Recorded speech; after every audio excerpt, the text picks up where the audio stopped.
प्राकृतिक प्रदेश, वनस्पतियाँ एवं मिट्टियाँ।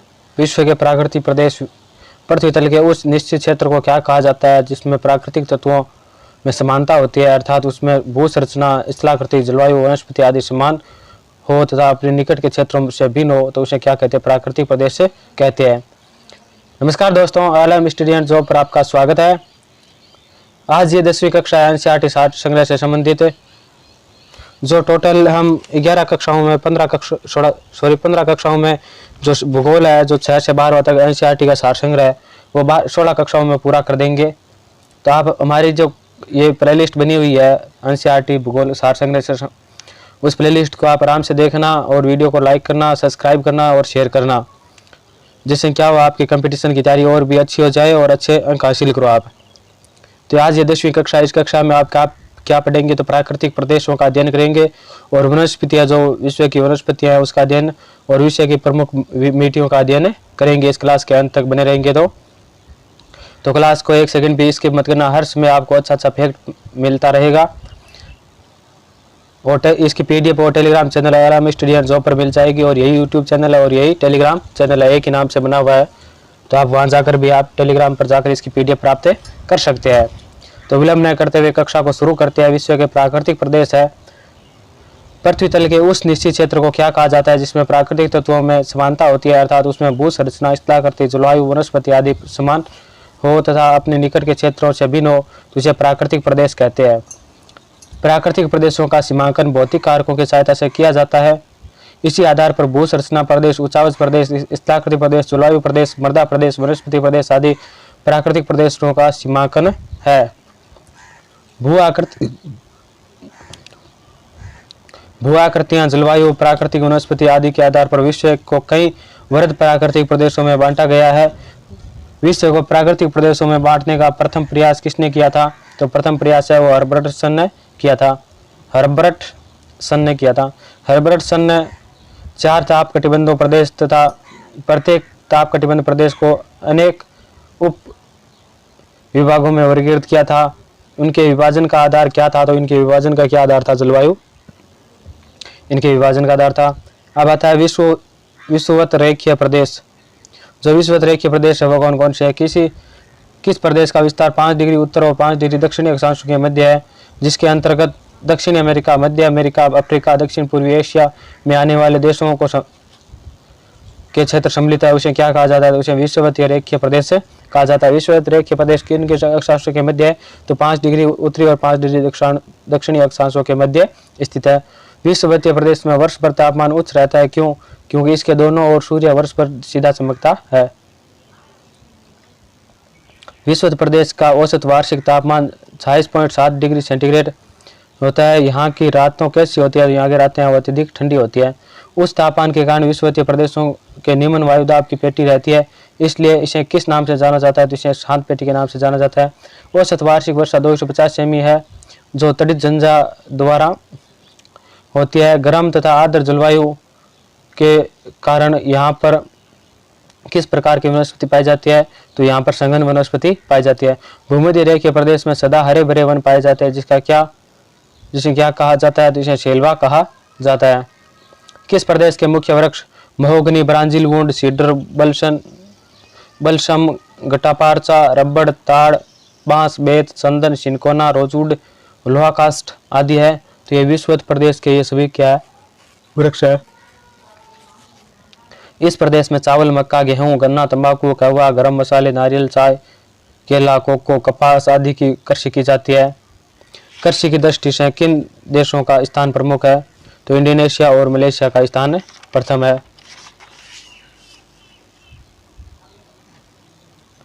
विषुवतीय प्रदेश के आदिम निवासियों को कांगो बेसिन में पिग्मी, श्रीलंका में वैद्या और न्यू गिनी में पापुआ कहा जाता है। अमेजन बेसिन में इनको क्या कहा जाता है? तो इसे रेड इंडियन कहा जाता है। अमेजन बेसिन में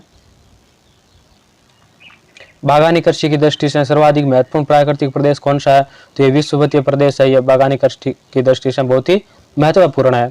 विश्व का कितना प्रतिशत प्राकृतिक रबर दक्षिण पूर्व एशिया में बागानी खेतों या रोपण कृषि से प्राप्त किया जाता है? तो ये 97% ये प्राप्त किया जाता है। विश्व के प्राकृतिक प्रदेशों का विभाजन किस प्रकार किया गया है? तो उससे संबंधित जो महत्वपूर्ण फैक्ट है वो देख लेते हैं। विश्व को विभिन्न प्राकृतिक प्रदेशों में विभाजित किया जा सकता है, जिसका मुख्य आधार भू आकृतियां, जलवायु, प्राकृतिक वनस्पति आदि है। विश्व को प्राकृतिक प्रदेशों में बांटने का प्रथम प्रयास ब्रिटिश भूगोलवेत्ता एजे हर्बर्टसन ने 1905 में किया था। तो सर्वप्रथम प्राकृतिक प्रदेशों में बांटने का प्रयास किसने किया था? एजे हर्बर्टसन ने किया था। और कब? 1905 में किया था, जिन्होंने 4 ताप कटिबंध प्रदेश तथा प्रत्येक ताप कटिबंध को कई उप विभागों में वर्गीकृत किया था। इनके विभाजन का आधार जलवायु था। इनके विभाजन का क्या आधार था? जलवायु था। उष्ण कटिबंधीय प्रदेश, विषुवत रेखीय निम्न प्रदेशों या अमेजन तुल्य प्रदेश। जो उष्ण कटिबंधीय प्रदेश है वो कौन कौन से है? तो 1 नंबर है विषुवतीय रेखीय निम्न प्रदेश या अमेजन तुल्य प्रदेश। 2 नंबर है विषुवत रेखीय उच्च प्रदेश या मलाया तुल्य प्रदेश। 3 नंबर विषुवत रेखीय पठारी प्रदेश या इक्वेडोर तुल्य प्रदेश। उष्ण मरुस्थल अथवा सहारा तुल्य प्रदेश। उष्ण कटिबंधीय मानसूनी प्रदेश। उष्ण शीतोष्ण कटिबंध प्रदेश। पश्चिमी सीमावर्ती या भूमध्य सागरीय प्रदेश। पूर्वी सीमावर्ती या चीन तुल्य प्रदेश। आंतरिक निम्न प्रदेश या तुरान प्रदेश या स्टेपी तुल्य प्रदेश। पठार या शीतोष्ण मरुस्थलीय या ईरान तुल्य प्रदेश। ये तो सभी क्या थे? ये तो उष्ण कटिबंधीय प्रदेश थे। अब आता है शीतोष्ण कटिबंधीय प्रदेश। शीतोष्ण कटिबंधीय प्रदेश तो पश्चिमी सीमावर्ती अथवा पश्चिमी यूरोप तुल्य प्रदेश। पूर्वी सीमावर्ती या सेंट लॉरेंस तुल्य प्रदेश। आंतरिक या शीतोष्ण घास या प्रेरी तुल्य प्रदेश। आंतरिक उच्च प्रदेश या अटाई तुल्य प्रदेश। उच्च पठार या तिब्बत तुल्य प्रदेश। अब आता है शीत कटिबंध या ध्रुवीय प्रदेश। ये तो 5 थे शीतोष्ण कटिबंधीय। अब आता है शीत कटिबंधीय या ध्रुवीय प्रदेश। कौन कौन से है? तो साइबेरिया या टेंगा तुल्य प्रदेश, टुंड्रा तुल्य प्रदेश। ये 2 कौन से है? तो शीत कटिबंध या ध्रुवीय प्रदेश है। अब आता है हिमाच्छादित प्रदेश। हिमाच्छादित प्रदेश है। होर्जेलमैन तथा हाई स्मिथ ने विश्व को जलवायु के आधार पर 14 प्रदेशों में वर्गीकृत किया है। जो हिर्जलमैन है तो उन्होंने कितने भागों में 14 प्रदेशों में वर्गीकृत किया? वो कौन कौन से है? तो उष्ण कटिबंधीय वर्षायुक्त प्रदेश, उष्ण कटिबंधीय आदर्श शुष्क प्रदेश, उष्ण कटिबंधीय मानसूनी प्रदेश, उष्ण कटिबंधीय मरुस्थलीय प्रदेश, उष्ण कटिबंधीय उच्च प्रदेश, उपोष्ण कटिबंधीय शुष्क ग्रीष्म ऋतु प्रदेश, उपोष्ण कटिबंध आर्द्र प्रदेश, आर्द्र लंबी ग्रीष्म ऋतु वाला महाद्वीप प्रदेश, आर्द्र छोटी ग्रीष्म ऋतु वाला महाद्वीपीय प्रदेश, शुष्क महाद्वीपीय प्रदेश, समुद्री पश्चिमी तटीय प्रदेश, मध्य अक्षांशीय उच्च प्रदेश। उसके बाद है ध्रुवीय प्रदेश। तो उप आर्कटिक प्रदेश है। ये क्या ध्रुवीय प्रदेश है?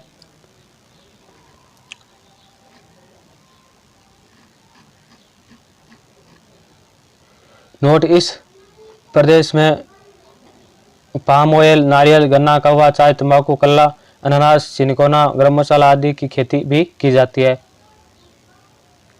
तो ये किस प्रदेश में की जाती है? तो ये भूमध्य प्रदेश में या फिर जो भूमध्य रेखा के आसपास है विषुवत प्रदेश है उसमें की जाती है। विषुवतीय प्रदेश विश्व में सर्वाधिक वर्षा के क्षेत्र है। इस प्राकृतिक प्रदेश को अन्य किस नाम से जाना जाता है? तो इसे आलस्य का प्रदेश के नाम से भी जाना जाता है। आपके परीक्षा में प्रश्न आ सकता है कि आलस्य का प्रदेश किसे जाना जाता है? तो विषुवतीय प्रदेश को आलस्य प्रदेश के नाम से जाना जाता है। सवाना तुल्य मैदान, उष्ण घास के मैदान या प्रदेश का विस्तार 5 डिग्री से 20 डिग्री अक्षांशों के मध्य दोनों गोलार्धों में है। इसे किस अन्य नाम से भी जाना जाता है? तो इसे सवाना तुल्य के नाम से भी जाना जाता है। नोट, इस प्रदेश की जलवायु सहारा तुल्य या भूमध्य सागरीय जलवायु के बीच की है। दक्षिणी अमेरिका में ब्राजील के घास के मैदान जैसे सवाना तुल्य मैदानों में ग्रीष्म ऋतु में वर्षा कैसी होती है? तो सहवनीय एवं मूसलाधार वर्षा होती है। इस प्रदेश में वनस्पतियों का विकास जलवायु के कारण कम हुआ है, इसलिए यहाँ पर मुख्यतः क्या पाई जाती है? तो यहाँ पर मुख्यतः घासें पाई जाती है। सवाना तुल्य प्रदेश में वृक्ष के अंतर्गत एकेशिया, बाओबाब आदि पाए जाते हैं। यहाँ पाए जाने वाले वृक्ष मुख्यतः कैसे होते हैं? तो पर्णपाती होते हैं। इस प्रदेश के घास के मैदानों को उत्तरी अफ्रीका में सवाना, दक्षिण भाग में पार्कलैंड और वेनेजुएला में लानोज कहा जाता है। किस देश में इन मैदानों को मेटोग्रोसो तथा कंपोस कहा जाता है? तो ब्राजील में इन मैदानों को क्या कहा जाता है? कंपोस कहा जाता है। ब्राजील कौवा तथा जाम्बिया मक्का तथा तंबाकू की कृषि के लिए प्रसिद्ध है। यह किस प्रदेश के अंतर्गत आते हैं? तो यह सवाना तुल्य प्रदेश के अंतर्गत आते हैं। सवाना तुल्य प्रदेश के निवासी छोटे कद के हब्बी होते हैं जो काले रंग के होते हैं। गोरे लोगों से उत्पन्न मिश्रित जाति को क्या कहा जाता है? तो उसे बांटू कहा जाता है। अब आता है उष्ण मरुस्थलीय या सहारा तुल्य प्रदेश है। उष्ण मरुस्थलीय या सहारा तुल्य प्रदेशों का विस्तार कितने अक्षांशों के मध्य दोनों गोलार्धों में है? तो 20 डिग्री से 30 डिग्री अक्षांशों के मध्य है। सहारा मरुस्थल, कालाहारी मरुस्थल, थार रेगिस्तान भारत आदि किस प्रदेश में आते हैं? तो यह उष्ण मरुस्थलीय या सहारा तुल्य प्रदेश में आते हैं। इस प्रदेश में तापमान उच्च होता है। सहारा में अल अजीजिया लीबिया का तापमान 58 डिग्री सेंटीग्रेड, कैलिफोर्निया में मर्द घाटी में डेथ वैली में 57 डिग्री सेंटीग्रेड, थार में जैकोबाबाद का तापमान 51 डिग्री सेंटीग्रेड तथा उत्तरी अमेरिका में सोनरान मरुस्थल का तापमान 51 डिग्री सेंटीग्रेड दर्ज किया गया है। यह किस जलवायु की है? तो यह गर्म एवं शुष्क जलवायु की है। ये सहारा तुल्य प्रदेश में दैनिक तापांतर 22 से 23 डिग्री सेंटीग्रेड से अधिक होने के साथ साथ वार्षिक तापमान 20 से 22 डिग्री सेंटीग्रेड तक होता है। यहाँ दिन का तापमान काफ़ी उच्च होता है। रात्रि में तापमान कितना चला जाता है? तो रात्रि में हिमांक बिंदु के नीचे चला जाता है।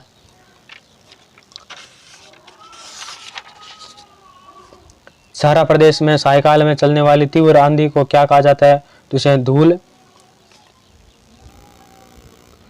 दानव कहा जाता है।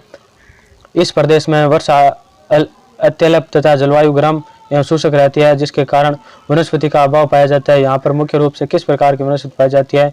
तो यहाँ पर कांटेदार झाड़ियाँ पाई जाती है, कांटेदार वनस्पति पाई जाती है। मरुस्थल में सारा कार्य ऊंटों द्वारा किया जाता है जिस कारण इसे क्या कहा जाता है? इसलिए ऊंटों को क्या कहा जाता है? तो मरुस्थल का जहाज कहा जाता है।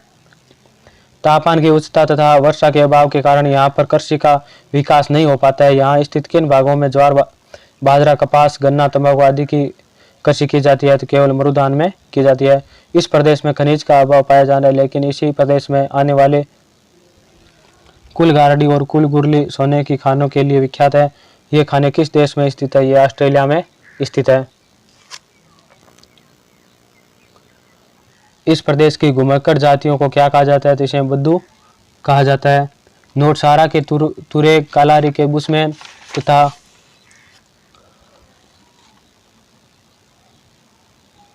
हाटे टाट से लोगों का जीवन बद्दुओं से मिलता जुलता है।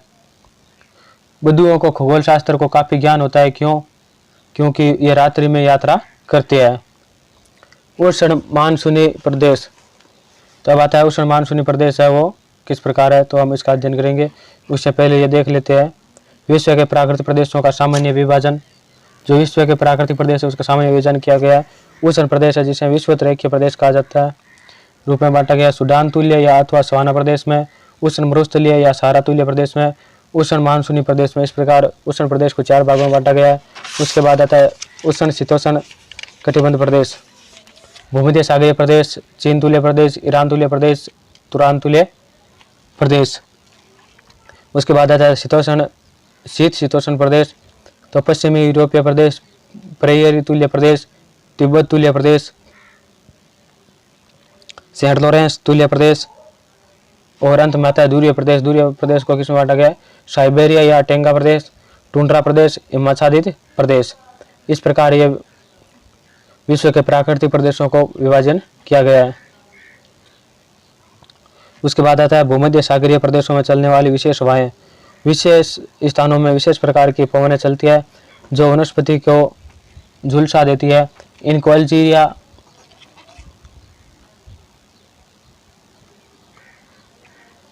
अल्जीरिया में, सिरोको, ट्यूनीशिया में, चिली, लीबिया में गिबली, स्पेन में लेबेज, मिस्र में खमसीन, कैलिफोर्निया में साताना, दक्षिण फ्रांस के मिस्ट्रल तथा एड्रियाटिक सागर के पूर्वी किनारों पर बोरा कहते हैं।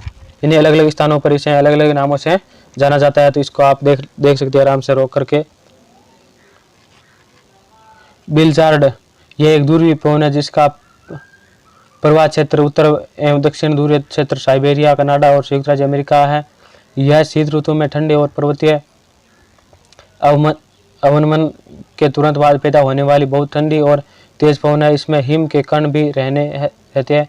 ऐसी पवन अंटार्कटिक प्रदेश में भूतल पर भी बहती है। यह भूतल की अत्यंत ठंडी वायुराशि को विस्थापित करके कुछ हद तक ताप बढ़ा देती है। संयुक्त राज्य अमेरिका में इन्हें नार्दर्न तथा साइबेरिया में बुरान कहते हैं। अंटार्कटिका महाद्वीप के एडिली लैंड क्षेत्र में बिलचार्ड नामक शीत प्रकृति की हवाओं के लंबे समय तक स्थायी रूप से प्रभावित होने के कारण इसे बिलचार्ड का घर की संज्ञा दी जाती है।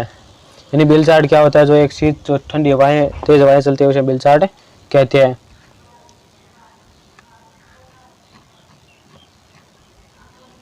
उष्ण मानसूनी प्रदेश। किस प्रदेश का विस्तार दोनों गोलार्धों में 5 डिग्री से 30 डिग्री अक्षांश के मध्य है? तो उसे उष्ण मानसूनी प्रदेश का इस प्रकार विस्तार है। भारत, बांग्लादेश, म्यांमार और थाईलैंड दक्षिण पूर्वी एशिया के अधिकांश देश किस प्राकृतिक प्रदेश के तहत आने वाले देश है? तो ये मानसूनी प्रदेश के अंदर आने वाले प्रदेश है। मानसूनी प्रदेशों में ग्रीष्म ऋतु का औसत तापमान 27 डिग्री सेंटीग्रेड तथा शीत ऋतु में औसत तापमान 20 डिग्री सेंटीग्रेड रहता है। यहाँ वर्षा कैसी होती है? यहाँ शीतकाल में चक्रवाती तथा ग्रीष्मकाल में मानसूनी हवाएं होती है। मानसूनी प्रदेश में सदाबहार वन 100 से 200 सेमी वर्षा वाले भागों में पर्णपाती वृक्ष हैं। 50 से 100 सेमी वर्षा वाले भाग में पर्णपाती वन तथा घास के मैदान पाए जाते हैं। इस प्रदेश में वर्षा कितनी होती है? तो यहाँ 200 सेमी से अधिक होती है। खनिज संसाधन की दृष्टि से यह क्षेत्र संपन्न है। मानसूनी प्रदेश के निवासियों का मुख्य व्यवसाय क्या है? तो यह कृषि है। नोट: चावल, चाय, जूट, कपास, गन्ना, तिलहन, तंबाकू, मक्का, गेहूं, रबड़, काजू, गरम मसाले आदि की कृषि की जाती है। मानसूनी प्रदेश में वनस्पतियों के विकास के लिए तापमान तथा वर्षा उपयुक्त है। सागवान तथा सखुआ किस प्रदेश में पाए जाते हैं? तो ये मानसूनी प्रदेश में ही पाए जाते हैं। मानसूनी प्रदेश में कृषि के साथ साथ कुटीर और वृहद दोनों तरह के उद्योगों का विकास होता है। इस प्रदेश को किस अन्य नाम से जाना जाता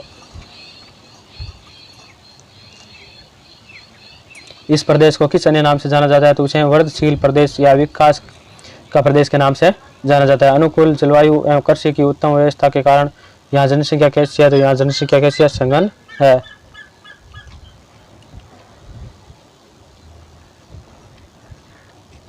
भूमध्य सागरीय प्रदेश। भूमध्य सागरीय प्रदेशों का विस्तार दोनों गोलार्धों में 30 डिग्री से 40 डिग्री अक्षांशों के मध्य महादेशों के किन भागों में है? तो मध्य पश्चिमी भागों में है।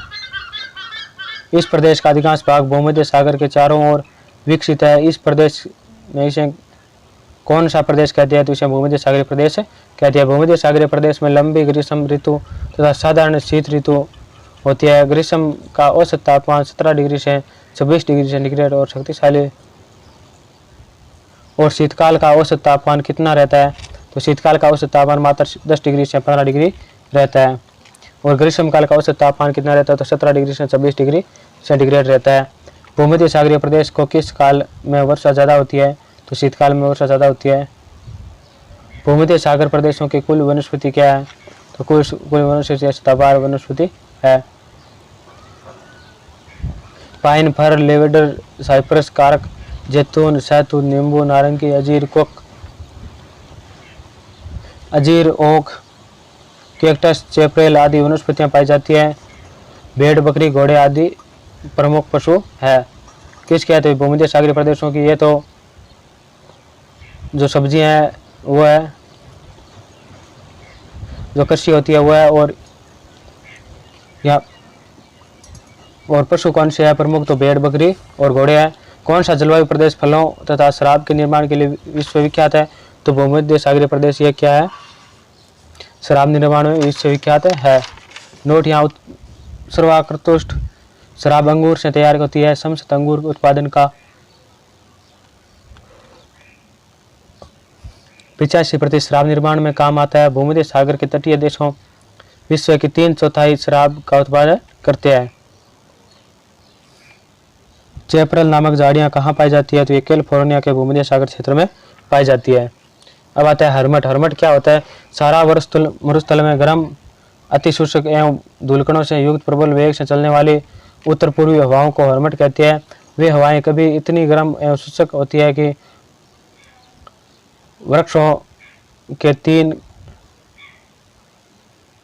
वृक्षों के तनों में दरार पैदा कर देती है। हरमट में आने से अफ्रीका का उष्णकटिबंधीय तट सुहावना हो गया है। गिनी तट पर इनका प्रभाव स्वास्थ्यकारी है हो जाता है। आज इसे यहाँ डॉक्टर की संज्ञा प्रदान की जाती है। यह गिनी तट के क्षेत्र के निवासियों के आर्द्र मौसम से राहत दिलाती है। इस प्रकार की पवन को उत्तरी अमेरिका में ब्लैक रोलर और फार्स की खाड़ी के उत्तर पूर्व में शामाल कहा जाता है। इस हवा में फसल का नुकसान का खतरा होता है, यानी इस हवा से क्या होता है, फसल का नुकसान का खतरा बना रहता है। उसके बाद है नेपियर घास। नेपियर घास क्या होती है? नेपियर घास का वानस्पतिक नाम पेनीसेटम परफ्यूरियम है। इनका जन्म स्थान अफ्रीका देश जिम्बाब्वे को बताया गया है। यह बहुत ही तेज बढ़ने वाली पौष्टिक चारा घास है, इसलिए इसे हाथी घास भी कहा जाता है। इसका नेपियर नाम रोडेशियन कृषि विभाग जिम्बाब्वे के कर्नल नेपियर के नाम पर पड़ा। भारत में यह घास सन 1912 में आई थी। तो भारत में यह नेपियर घास कब आई थी? तो यह 1912 में आई थी। शीतोष्ण मरुस्थलीय या ईरान तुल्य प्रदेश। शीतोष्ण मरुस्थलीय प्रदेश का विस्तार दोनों गोलार्धों में 25 डिग्री से 40 डिग्री अक्षांशों के मध्य है, जिसके अंतर्गत Turkmenistan, Iran, Balochistan, Afghanistan, Xinjiang, Mexico का पठार आदि आते हैं। इनको किस अन्य नाम से जाना जाता है? तो इसे ईरान तुल्य प्रदेश के नाम से जाना जाता है। ईरान से कितने अक्षांशों के मध्य? 25 डिग्री से 40 डिग्री अक्षांशों के मध्य स्थित है। वर्षा की अल्पता के कारण ईरान तुल्य प्रदेशों की प्रमुख वनस्पति कौन सी है? तो घासें तथा कंटीली झाड़ियां है। शीतोष्ण मरुस्थलीय प्रदेश का मुख्य वायु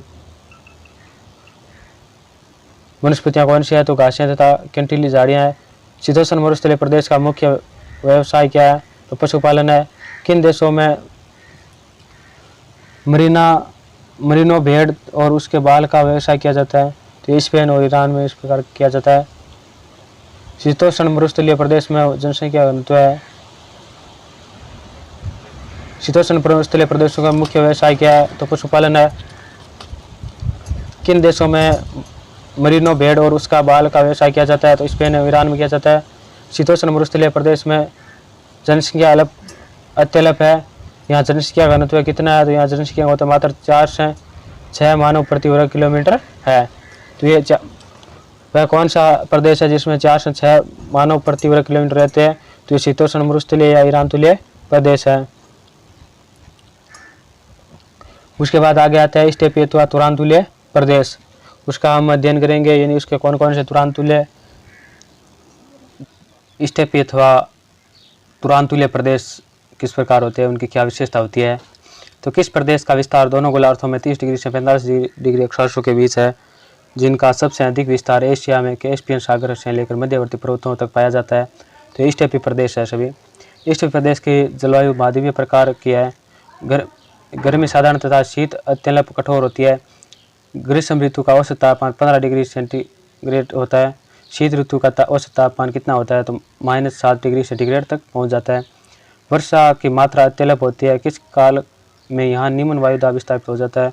तो बोलते हैं यहाँ सागरीय हवाएं आती है जो पर्वतीय अवरोध के कारण वर्षा करती है। तो ग्रीष्म करती है, तो ग्रीष्म काल में करती है। स्टेपी प्रदेश में वर्षा तथा तापमान की कमी के कारण विभिन्न वनस्पतियों का अभाव है, लेकिन इस प्रदेशों में किसका विस्तार पाया जाता है?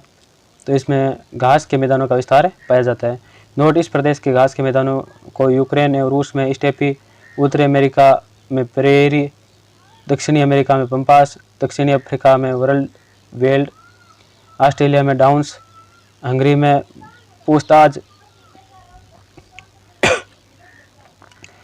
न्यूजीलैंड में कैटरबरी आदि नामों से पुकारा जाता है। यानी विश्व में के जो अलग अलग स्थानों पर जो प्रेरी घास के मैदान है या फिर स्टेपी घास के मैदान है, अलग अलग स्थानों पर अलग अलग नामों से जाना जाता है। अल्प वर्षा के कारण स्टेपी प्रदेश में क्या कृषि का पर्याप्त विकास हो पाता है? तो यहाँ कृषि का विकास पर्याप्त नहीं होता है। एशिया में स्टेपी प्रदेशों के निवासी खिरगिज, कालमोक तथा ककाज कहलाती है। इनका मुख्य व्यवसाय क्या है? तो इनका मुख्य व्यवसाय पशुपालन है। इस टाइप प्रदेश के निवासी किसी एक स्थान पर नहीं रहते हैं बल्कि खानाबदोश का जीवन व्यतीत करते हैं। फलते ये क्या कहलाते हैं? तो ये चलवासी पशुचारण वाले कहलाते हैं। किस देश के डाउन्स के मैदानों में भेड़ पालन वर्त स्तर पर किया जाता है? फलते इसका ऊन के निर्यात में विश्व में प्रथम स्थान है। तो ये कहाँ के? ऑस्ट्रेलिया के है। इस प्रदेश में कौन सा उद्योग काफ़ी विकसित है? तो चमड़ा उद्योग है वो काफ़ी विकसित है। अब आता है चीन तुल्य प्रदेश, यानी चीन तुल्य प्रदेश है उसकी किस प्रकार है। चीन तुल्य प्रदेश का विस्तार दोनों गोलार्धों में 25 डिग्री से 40 डिग्री अक्षांशों के मध्य महादेशों के पूर्वी किनारों पर है। इसका अन्य किस नाम से जाना जाता है? इसे गर्म शीतोष्ण पूर्वी तटीय प्रदेश की जलवायु के नाम से जाना जाता है। चीन तुल्य प्रदेश की जलवायु मानसूनी प्रकार की है। यहाँ वार्षिक वर्षा का औसत 75 से 60 सेमी है जो वर्ष पर होती है, किंतु किस काल में अधिक वर्षा होती है? तो ग्रीष्म काल में ये क्या है? अधिक वर्षा होती है। यहाँ पर चौड़ी पत्ती वाले सदापर्णी वन है जिसमें ओक, कपूर, नेपल, मैग्नोलिया, बीच वाल्टन आदि वृक्ष पाए जाते हैं। ऊंचे पर्वतीय भागों में कैसे वृक्ष पाए जाते हैं? तो ऊंचे भागों में ये नुकीली पत्ती वाले वृक्ष पाए जाते हैं। पराना तथा पराग्वे में कौन से वृक्ष पाए जाते हैं जिनके रबर बनाया जाता है? तो ये क्यूब्रोचो वृक्ष पाया जाता है जिसे रबर बनाया जाता है। वर्षा तथा उपजाऊ भूमि के कारण यहाँ कृषि का विकास हुआ है। इस प्रदेश को रेशम उद्योग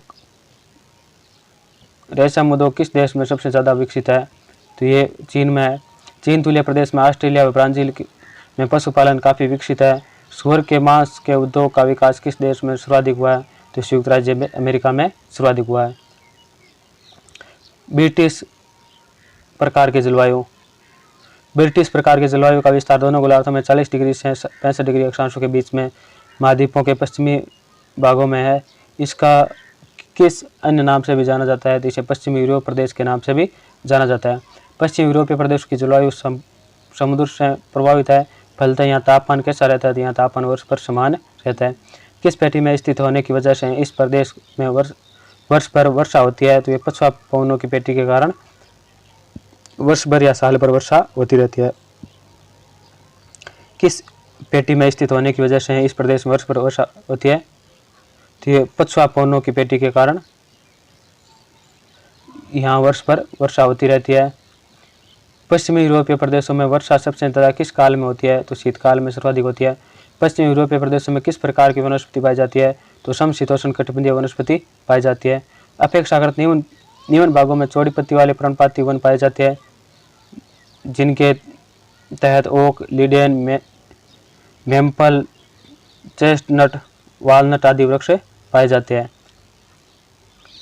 ब्रिटिश कोलंबिया में किस प्रकार के वन पाए जाते हैं जिसमें चीड़, डगलस, फर, पाइन, स्नोवर, स्प्रूस, सीडर आदि वृक्ष शामिल है। ये सुकूल वन में ये सब प्रकार के क्या वृक्ष पाए जाते हैं। पश्चिमी यूरोपीय प्रदेशों में कृषि कार्य के अलावा काष्ठक्रम, मत्स्य पालन, पशुपालन आदि व्यवसाय किए जाते हैं। इस प्रदेश में आने वाला कौन सा देश दुग्ध व्यवसाय में विश्व में प्रथम स्थान है?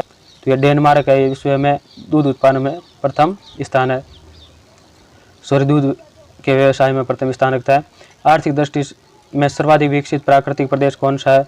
तो पश्चिमी यूरोपीय प्रदेश ये सर्वाधिक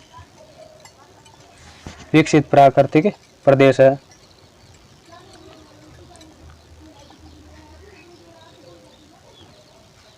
अब आता है सेंट लॉरेंस तुल्य प्रदेश। सेंट लॉरेंस तुल्य प्रदेश का विस्तार उत्तरी गोलार्ध में 45 डिग्री से 65 डिग्री अक्षांशों के मध्य है। इसका सर्वाधिक विस्तार किस बेसिन में होने के कारण इसे सेंट लॉरेंस तुल्य प्रदेश कहा जाता है? इसे सेंट लॉरेंस बेसिन कहा जाता है। मचूरिया, उत्तरी कोरिया, होक्काइडो व होन्शू जापान किस प्रदेश के अंतर्गत आते हैं? तो ये सेंट लॉरेंस तुल्य प्रदेश के अंतर्गत आते हैं। सेंट लॉरेंस तुल्य प्रदेश में ग्रीष्म ऋतु में तापमान 20 डिग्री सेंटीग्रेड तथा शीत ऋतु में तापमान हिमालय के नीचे रहता है। किस ऋतु में वर्षा ज़्यादा होती है? तो ग्रीष्म ऋतु में वर्षा ज़्यादा होती है। सेंट लॉरेंस तुल्य प्रदेश में चक्रवातों द्वारा वर्षा किस ऋतु में होती है? तो ये शीत ऋतु में अधिक होती है। वर्षा और तापमान में भिन्नता के कारण इस प्रदेश में 3 प्रकार की वनस्पति पाई जाती है। चौड़ी पत्ती वाली पतझड़ वन, नुकीली पत्ती वाली संकुल वन और घासें। किस महाद्वीप में घासें वर्षा के अभाव में विकसित होती है? तो ये दक्षिणी अमेरिका में। सेंट लॉरेंस तुल्य प्रदेश आर्थिक दृष्टि से समृद्ध प्रदेश है। यहाँ उत्तम जलवायु, खनिज की उपलब्धता है, कृषि व्यवस्था, यातायात की सुविधा के कारण जनसंख्या का घनत्व कम या अधिक है। तो यहाँ जनसंख्या क्या अधिक घनत्व है, वो अधिक है। किस प्राकृतिक प्रदेश में प्रयास का प्रदेश या परिश्रम का प्रदेश कहा जाता है? तो सेंट लॉरेंस तुल्य प्रदेश को प्रयास का प्रदेश या परिश्रम का प्रदेश कहा जाता है।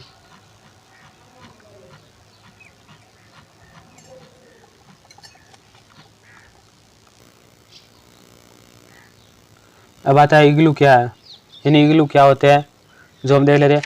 टुंड्रा प्रदेश में रहने वाली जनजाति एस्किमो अपने रहने के लिए बर्फ का घर बनाती है, जिसे इग्लू कहा जाता है। जो एस्किमो जनजाति है वो रहने के लिए जो घर बनाती है बर्फ का, उसे क्या कहा जाता है? तो इग्लू कहा जाता है। हालांकि वे खासतौर पर पृथ्वी के उत्तरी हिस्सों में, यानी खासतौर से पृथ्वी के उत्तरी हिस्से यानी माना जाता है कि आर्कटिक क्षेत्र के मूल निवासी है। इनको इनुइट कहा जाता है। इन्हें पहली बार इग्लू को बनाया था। बाद में एस्किमो ने इग्लू बनाना शुरू किया। एस्किमो गर्मियों के लिए अलग घर बनाते हैं और ठंड के लिए अलग। ठंड वाले घर को इग्लू कहती है। इग्लू का अर्थ होता है बर्फ़ का घर। क्योंकि ठंड के दिनों में वहाँ का तापमान -50 डिग्री सेल्सियस से भी नीचे चला जाता है, इसलिए ठंड से बचने के लिए एस्किमो इग्लू का निर्माण करती है। इग्लू बनाने के लिए वे ठोस बर्फ़ के टुकड़ों को आपस में जोड़ देते हैं। इग्लू के अंदर किसी का दम न घुटे, इसलिए इग्लू की छत पर क्या कर देते हैं, छेद भी किया जाता है। कई बार इग्लू को बाहर से कंबलों से भी ढक दिया जाता है ताकि अंदर भी गर्मी बरकरार रहे। इग्लू तूफान आने पर टूटते नहीं है, इसलिए इन्हें गुंबद का आकार दिया जाता है। कई बार सील या केरूबू, वहाँ का हिरण के चमड़े से खिड़की भी बनाई जाती है। स्वीडन, फिनलैंड, नॉर्वे, ऑस्ट्रेलिया जैसे देशों में इग्लू जैसे होटल बनाए जाते हैं। लोग इनमें ठहरकर इग्लू में रहने का अनुभव करते हैं। बर्फ़ का होने के बावजूद इग्लू कैसे रहता है अंदर से गर्म, यानी बर्फ़ का होने के बाद भी इग्लू गर्म कैसे रहता है? तो ये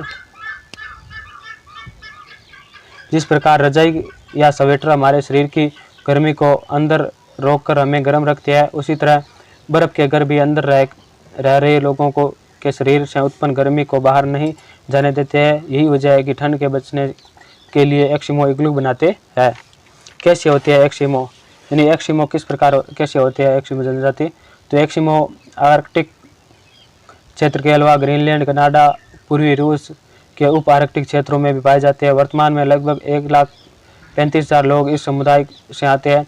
पारंपरिक तौर पर एस्किमो को ठंड से घिरे वातावरण में रहने की आदत होती है। बर्फ़ की वजह से वहाँ पेड़ नहीं उगा पाते, इसलिए उन्हें मांस खाकर जिंदा रहना पड़ता है। वे सील, व्हेल, मछली और आदि खाते हैं।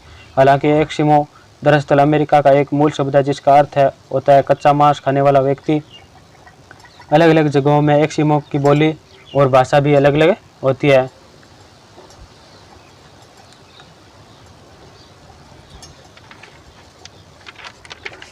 अब आता है तिब्बत तुल्य प्रदेश।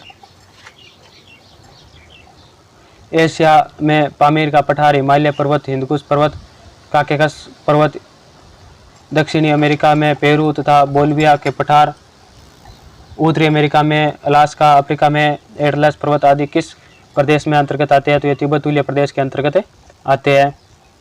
तिब्बत तुल्य प्रदेश में रात्रि में तापमान हिमांक के नीचे चला जाता है। यहाँ दिन में तापमान कितना होता है? तो यहाँ दिन में मात्र 10 डिग्री से 13 डिग्री सेंटीग्रेड होता है।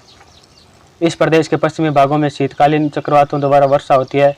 दक्षिण पूर्वी भागों में वर्षा किससे होती है? तो ये मानसूनी हवाओं से होती है। तिब्बत तुल्य प्रदेशों में वर्षा किस ऋतु में अधिक होती है? तो ग्रीष्म ऋतु में अधिक होती है। इस प्रदेश के निवासियों का मुख्य व्यवसाय पशुपालन है। यहाँ किस क्षेत्र में ज़्यादा पाए जाते हैं? तो ये तिब्बत में ज़्यादा पाए जाते हैं। वर्षा की कमी के कारण वनस्पतियों का विकास नहीं हुआ है, किंतु छोटी छोटी घासें यहाँ मिलती है। इस प्रदेश में आने वाली कौन से पठार पशुचारण के लिए प्रसिद्ध है? तो पेरू और बोलिविया के पठार ये पशुचारण के लिए प्रसिद्ध है। अब आता है साइबेरिया या टेंगा तुल्य प्रदेश की क्या विशेषता है? उत्तरी गोलार्ध में 60 से 65 से 70 डिग्री अक्षांशों और दक्षिणी गोलार्ध में 50 से 60 डिग्री अक्षांशों के बीच विस्तृत किस प्रदेश के अंतर्गत स्वीडन, फिनलैंड, उत्तर एवं मध्य रूस, साइबेरिया, कनाडा का मध्यवर्ती भाग, अलास्का आदि आते हैं? तो ये किस में आते हैं? साइबेरिया प्रदेश में आते हैं। साइबेरिया प्रदेश के ग्रीष्म ऋतु छोटी और शीत ऋतु लंबी है। शीतकालीन का तापमान हिमांक से नीचे -20 डिग्री से -4 डिग्री सेंटीग्रेड तक चला जाता है। यहाँ वर्षा कब होती है? तो वर्षा वर्ष भर होती रहती है। साइबेरिया प्रदेश में नुकीली पत्ती वाले सदाबहार वन पाए जाते हैं, जिनको यूरेशिया में टेंगा तथा अमेरिका में कोणधारी वन कहा जाता है। इसलिए इस प्रदेश को किस अन्य प्रदेश के नाम से भी जाना जाता है? तो इसे टेंगा तुल्य प्रदेश के नाम से भी जाना जाता है। टेंगा प्राकृतिक प्रदेश के वृक्षों की पत्तियां नुकीली एवं मुलायम होती है। टेंगा वनस्पति को किस नाम से भी जाना जाता है? तो इसे बोरियल वनस्पति के नाम से भी जाना जाता है। टेंगा तुल्य प्रदेश के निवासियों का मुख्य व्यवसाय क्या है? तो आखेट और काष्ठकर्म इनका मुख्य व्यवसाय है। कष्टकर जलवायु, यातायात साधनों का अभाव, कृषि योग्य भूमि की कमी के कारण साइबेरियाई प्रदेश में कौन सा प्रदेश कहा जाता है? तो इसे संघर्षों का प्रदेश कहा जाता है। तो साइबेरियाई प्रदेश को क्या कहा जाता है? संघर्षों का प्रदेश कहा जाता है। अब आता है टुंड्रा तुल्य प्रदेश।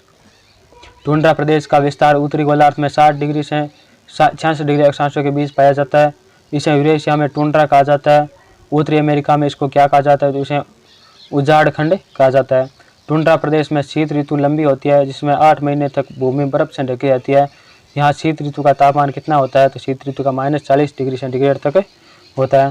शीत ऋतु में टुंड्रा प्रदेश में 200 किमी प्रति घंटे वाली हिम आंधियाँ चलती है, जिन्हें क्या कहा जाता है? तो जिसे ब्लिजार्ड कहा जाता है। जो हिम आंधियाँ चलती है उसे ग्रीष्म ऋतु में नम और छोटी होती है। यानी ग्रीष्म ऋतु है वो नम और छोटी होती है, जिसका तापमान औसत 10 डिग्री सेंटीग्रेड होता है।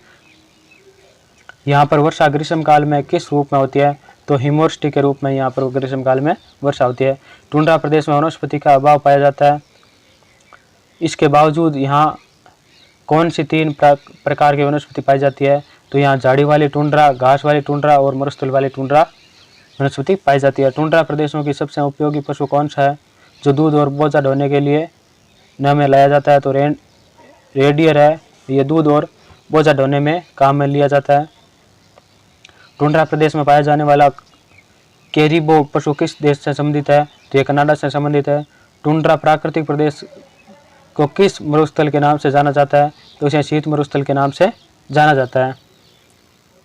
किस महादेश में टुंड्रा प्रदेश में लेप्स, फिन्स, सोमेड, याकूत, टुंगूस आदि जनजातियां पाई जाती है? तो ये एशिया में पाई जाती है। उत्तरी अमेरिका के टुंड्रा प्रदेशों में निवास करने वाली प्रमुख जनजातियां कौन सी है? तो ये एक्सिमो एवं अलियूटस है। जो हम एक्सिमो के बारे में अभी पीछे कुछ फैक्ट पढ़े थे। एक्सिमो का जीवन काफ़ी कठिन होता है। ये बर्फ़ का घर बनाकर रहते हैं। इनको क्या कहा जाता है? तो जो एक्सिमो बर्फ़ का घर बनाते हैं तो इसे क्या कहा जाता है? तो उन्हें इग्लू कहा जाता है। तो इग्लू के बारे में हमने अभी पीछे बता दिया है। अब आता है हिमाच्छादित प्रदेश। किस प्रदेश का विस्तार उत्तरी तथा दक्षिणी ध्रुवों के समीप पाया जाता है, जिसके तहत ग्रीनलैंड, आर्कटिका एवं अन्य छोटे छोटे द्वीप आते हैं? हिमाच्छादित प्रदेश तो ये कौन से होते हैं? हिमाच्छादित प्रदेश होते हैं जो दक्षिण ध्रुवों के समीप पाए जाते हैं।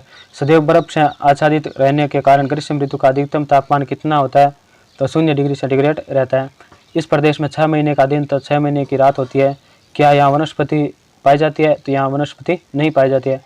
किस प्रदेश में व्हेल, सील, क्रील आदि मछलियाँ तथा पेंगुइन नामक पक्षी पाए जाते हैं? तो हिमाच्छादित प्रदेश में इस प्रकार के पक्षी और जलीय जीव पाए जाते हैं। हिमाच्छादित प्रदेशों में जनसंख्या नाम मात्र की होती है। इनके किन तटों पर एक्सिमो निवास करते हैं? तो ग्रीनलैंड के तटों पर यह एक्सिमो होते हैं जो निवास करते हैं। अब आता है विविध। जो विविध प्रकार के तथ्य है वो है किस प्राकृतिक प्रदेश को विश्व को चिड़ियाघर के नाम से जाना जाता है? तो विश्ववतीय रेखे प्रदेश को विश्व का चिड़ियाघर के नाम से जाना जाता है। किस मैदान को विश्व का ब्रेड बास्केट कहा जाता है या रोटी की डलियाँ कहा जाता है? तो इसे शीतोष्ण घास के मैदान को रोटी की डलियाँ के नाम से जाना जाता है। महोगनी मानसून प्रदेश का जैतून भूमध्य सागरीय प्रदेश और रबड़ विश्ववतीय प्रदेश की वनस्पति है। किस प्राकृतिक प्रदेश में वनस्पतियों के नाम पर केवल फफूंदी पाई जाती है? तो टुंड्रा प्रदेश में केवल क्या पाई जाती है? फफूंदी पाई जाती है। विश्व में सबसे अधिक वर्षा का स्थान किस प्राकृतिक प्रदेश में स्थित है? तो ये मानसूनी प्रदेश में विश्व का सबसे अधिक वर्षा का स्थान है। उष्ण मरुस्थलीय प्रदेश में सबसे अधिक दैनिक तापमान पाया जाता है। विश्व के किस प्राकृतिक प्रदेश में सर्वाधिक वार्षिक तापांतर पाया जाता है? तो टेंगा प्रदेश में तापांतर पाया जाता है, इन ताप में अंतर पाया जाता है। दिन और जो रात में तापमान होता है उसमें बहुत अधिक अंतर पाया जाता है। भूमध्य सागरीय क्षेत्र में किन की खेती में विशेषता रखता है? तो नींबू कुल के फल में विशेषता रखता है। कांगो घाटी में किस प्रकार की जलवायु पाई जाती है? तो विषुवतीय जलवायु पाई जाती है कांगो घाटी में। किस प्राकृतिक प्रदेश में ग्रीष्म ऋतु में सूर्य कभी अस्त नहीं होता है? तो वो टुंड्रा प्रदेश है जो ग्रीष्म ऋतु में सूर्य कभी अस्त नहीं होता है। विश्व का सबसे बड़ा उष्ण मरुस्थल सहारा किस प्राकृतिक प्रदेश में आता है? तो ये उष्ण मरुस्थलीय प्रदेश के अंतर्गत आता है। विश्व में सबसे अधिक भेड़ें किस प्राकृतिक प्रदेश में मिलती है? तो ये प्रेयरी प्रदेश में सबसे अधिक भेड़ें मिलती है। अब आता है विश्व की प्रमुख वनस्पतियाँ। जो विश्व की प्रमुख वनस्पतियाँ वो किस प्रकार है, तो उससे संबंधित जो महत्वपूर्ण फैक्ट वो देखते हैं। जीवमंडल में प्राथमिक उत्पादन कौन सा है जिन पर समस्त जीव जंतु भोजन के लिए निर्भर रहते हैं? तो कौन सी है? तो वनस्पति है जिस पर जीव जंतु निर्भर रहते हैं।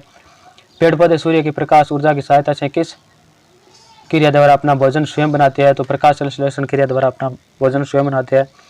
वायुमंडल में ऑक्सीजन और कार्बन डाइऑक्साइड के संतुलन को बनाए रखने में महत्वपूर्ण भूमिका कौन अदा करता है? तो पेड़ पौधे महत्वपूर्ण भूमिका अदा करते हैं। पेड़ पौधों के क्षेत्र विशेष में उपस्थित के आधार पर ही उपभोक्ता जीव जंतुओं का क्या विकसित होता है? तो आवास है वो विकसित होता है। पृथ्वी पर उष्णकटिबंधीय भागों में जहाँ प्राय 200 सेमी से अधिक वर्षा होती है कौन से वन मिलते हैं? तो उष्णकटिबंधीय सदाबहार वन पाए जाते हैं। जहाँ 200 सेमी वर्षा होती है वहाँ पर उष्णकटिबंधीय सदाबहार वनों का विस्तार दक्षिणी अमेरिका में अमेजन बेसिन, अफ्रीका में जायरे बेसिन और गिनी तट, एशिया में इंडोनेशिया, दक्षिणी म्यांमार, भारत के पश्चिमी घाट, असम, बांग्लादेश और मध्य अमेरिका के पूर्वी तट पर है। इन वनों में उगने वाले वृक्षों की पत्तियां कैसी होती है? तो इन वनों में जो उगने वाले वृक्ष है उनकी पत्तियां वो चौड़ी होती है। इन वृक्षों की शाखाएं तथा उन पर लदी पत्तियां ऊंचाई पर मिलकर क्या बना देती है, जिसकी वजह से इन वनों में नीचे तक प्रकाश नहीं पहुंच पाता, जिससे अंधकार बना रहता है। तो ये एक हरा सा विस्तृत चंदवा बना देती है पत्तियां और शाखाएं मिलकर, जिसको क्या कहते हैं? क्राउन कहा जाता है। जिससे क्या होता है कि प्रकाश की किरणें पृथ्वी तक नहीं पहुंच पाती है। प्राणियों और पादपों की सर्वाधिक विविधता किन वनों में पाई जाती है? तो उष्णकटिबंधीय सदाबहार वनों में पाई जाती है। नोट: इन वनों में mahogany, ivory, rosewood, ebony, cinchona, रबड़, Spanish cedar, coca, greenheart, lignum, logwood, dyewood, ceiba, ताड़ इत्यादि उगते हैं। तो ये सभी वृक्ष किस में उगते हैं? तो ये उष्णकटिबंधीय सदाबहार वन में उगते हैं। अर्ध सदाबहारी परंपराती वन उष्णकटिबंध में 100 से 200 सेमी वर्षा वाले भागों में मिलते हैं। मानसूनी जलवायु क्षेत्रों में मिलने के कारण इन्हें कौन सा वन कहा जाता है? तो इसे मानसूनी वन कहा जाता है। भारत, पाकिस्तान, उत्तरी तथा मध्य म्यांमार, थाईलैंड, वियतनाम, पूर्वी ब्राजील, कैरिबियन तट क्षेत्र, मध्य अमेरिका, पूर्वी अफ्रीका, मलेशिया और उत्तरी ऑस्ट्रेलिया में किस प्रकार के वन पाए जाते हैं? तो इसमें अर्ध सदाबहार पर्णपाती वन पाए जाते हैं। मानसूनी वनों में साल, सागवान, शीशम, बांस, बेंत, गुर्जन, बरगद, नीम, कदबन इत्यादि वृक्ष बहुतायत मात्रा में उगते हैं। इस जलवायु क्षेत्र में पादप संगठन के में प्रजातियों की विविधता कैसी होती है? तो इसमें अपेक्षाकृत कम होती है। उष्णकटिबंधीय मरुस्थल महाद्वीपों के पश्चिमी तटों पर भूमध्य रेखा के दोनों ओर 20 डिग्री से 30 डिग्री अक्षांशों के मध्य स्थित है। यहाँ सामान्यतः दैनिक तापांतर सर्वाधिक होता है। यहाँ यह कितना होता है? तो ये मात्र 60 डिग्री सेंटीग्रेड से 22 डिग्री सेंटीग्रेड तक होता है। किस प्रदेश में अफ्रीका का विशाल सहारा एवं कालाहारी मरुस्थल, एशिया के अरब एवं थार मरुस्थल, उत्तरी अमेरिका के कोलोराडो एवं एरिजोना मरुस्थल, दक्षिण अमेरिका का पेरू एवं अटाकामा मरुस्थल तथा ऑस्ट्रेलिया का विशाल मरुस्थल सम्मिलित है? तो ये उष्णकटिबंधीय मरुस्थलीय प्रदेश में ये सभी मरुस्थल आते हैं। उष्णकटिबंधीय मरुस्थलीय प्रदेशों के अधिकांश भागों में वर्षा सामान्यतः 25 सेमी से कम होती है। यहाँ की मिट्टी रेतीली होती है, जिस पर वाष्पीकरण के कारण किसकी परत जम जाती है? तो नमकीन निक्षेपों की परत जम जाती है। सूखे की दशाओं में पनपने वाली कौन सी वनस्पति उष्णकटिबंधीय मरुस्थलीय प्रदेशों में उगती है? तो ये मृदुविद वनस्पति है। ये सूखी दशाओं में पनपने वाली वनस्पति है जो उष्णकटिबंधीय मरुस्थलीय प्रदेशों में उगती है। नागफनी, कंटीली झाड़ियाँ, मोटे पत्तों की घासें, ताड़, खजूर, बबूल आदि वनस्पतियाँ हैं।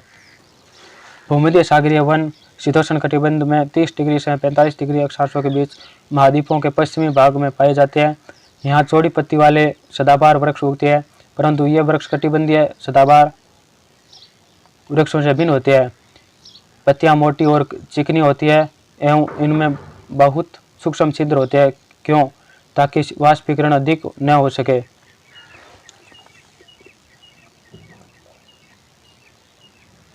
भूमध्य सागरीय क्षेत्रों में केवल शीतकाल में वर्षा होती है।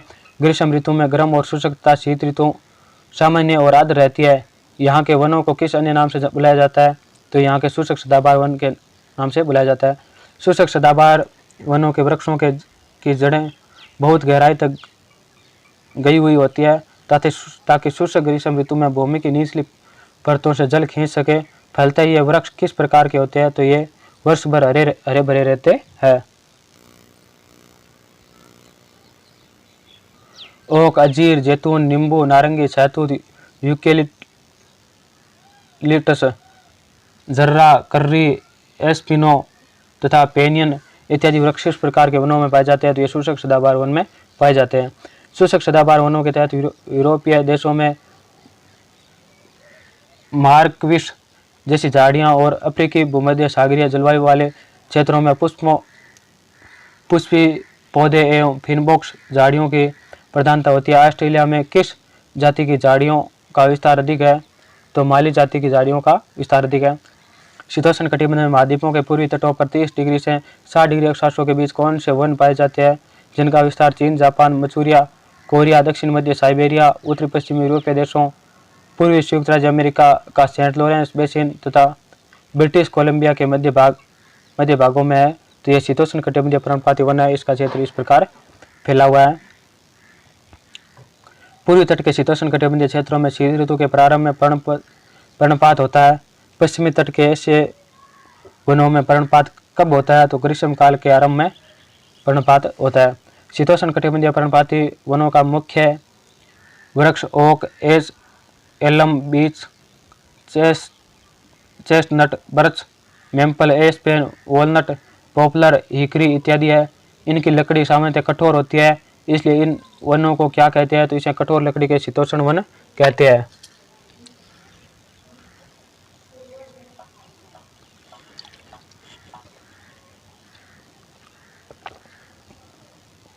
तो इसे किस नाम से जाना जाता है? कठोर लकड़ी के शीतोष्ण वन के नाम से जाना जाता है।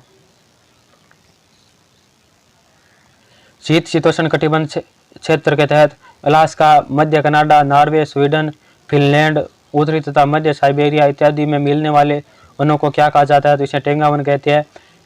टेंगा रूसी भाषा का शब्द है जिसका अर्थ क्या है? तो वन प्रदेश है टेंगा का अर्थ। टेंगा वनों में मुख्य वृक्ष चीड़, सनोवर, लार्च, सीडर, हेमलॉक, साइप्रस, फर, स्प्रूस, रेडवुड, टेमरेक इत्यादि है। इनकी लकड़ी कोमल होती है, अतः इन्हें क्या कहा जाता है? इन्हें कोमल लकड़ी के शीतोष्ण वन कहा जाता है। टेंगा वन के वृक्षों की पत्तियां बहुत चिकनी होती है तथा इनकी शाखाएं नीचे की ओर झुकी होती है। क्यों? ताकि हिम वर्षा होने पर हिम खिसक कर नीचे गिर जाए। शाखाओं के नीचे की ओर विस्तार के कारण इनके शिखर नुकीले और शंक्वाकार होते हैं। इस कारण इन वृक्षों के वनों को क्या कहा जाता है? तो इसे शंकु वृक्षी वन कहा जाता है। किस प्रकार के वनों में पौधे की न्यूनतम विविधता पाई जाती है और एक ही जाति के वृक्ष विस्तृत भाग पर पाए जाते हैं? तो इसे टेंगा वन कहते हैं। किस वन के बोरियल वन के नाम से जाना जाता है? तो इसे शंकुधारी वन को बोरियल के नाम से जाना जाता है। किस क्षेत्र या वन में चीड़ के वृक्ष पाए जाते हैं? तो शंकुधारी वन में या टेंगा वन में चीड़ के वृक्ष पाए जाते हैं। सवाना घास क्षेत्रों का विस्तार भूमध्य रेखा के दोनों ओर 10 डिग्री से 20 डिग्री अक्षांशों के मध्य उत्तर एवं दक्षिणी गोलार्ध में है। इन घास क्षेत्रों को सूडान में सवाना, दक्षिणी ब्राजील में कैंपोस और दक्षिणी अफ्रीका में पोर्टलैंड कहा जाता है। वेनेजुएला में इसे क्या कहा जाता है? तो वेनेजुएला में इसे लानोस कहा जाता है। किस प्रकार के मौसम में नुकीली पत्ती वाले शंकुधारी वन पाए जाते हैं? तो सवाना में क्या जाता है? नुकीली शंकुधारी वन पाए जाते हैं।